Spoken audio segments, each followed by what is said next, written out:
In this podcast, I'm going to talk about female hairline lowering. So there's a couple of approaches for female hairline lowering. The first is to physically lower or advance the hairline forward in some females, and the second is to use hair transplantation. Which one is better and why? So, females have the advantage over men in that their hair loss is typically much more stable.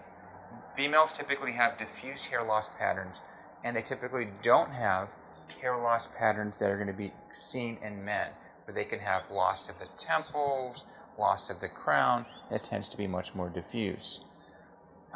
So for these reasons, many females are great candidates for forehead reductions or advancement procedures or hairline advancements.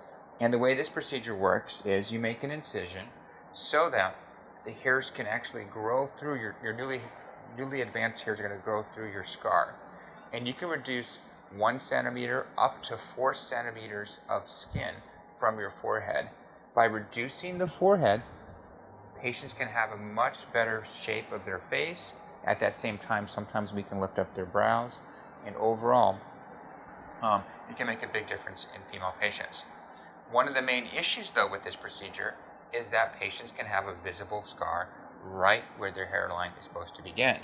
In addition, if the surgeon uses a straight line approach, you can see a straight scar, which can be pretty obvious to other doctors who are looking at this and other patients. So that's why we want to make sure there's some waviness or design in this forehead lowering approach. Hair transplantation has the advantage that there are no scars. You're going to be literally implanting hairs in front of the patient's existing hairline. And the benefit of this approach is that you're avoiding scarring, and theoretically it may feel like it's less traumatic. The negative with hair transplantation is that it can be difficult, sometimes impossible, to create the same density with hair transplantation as a hair lowering procedure.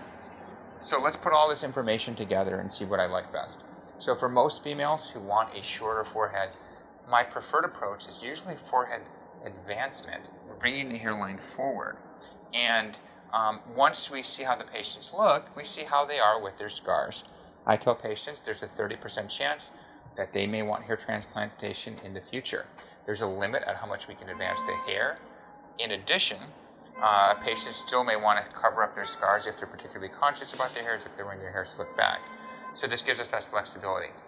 The other reason I like this approach is once you do a hair transplantation, it's kind of burning our bridge for hairline advancement.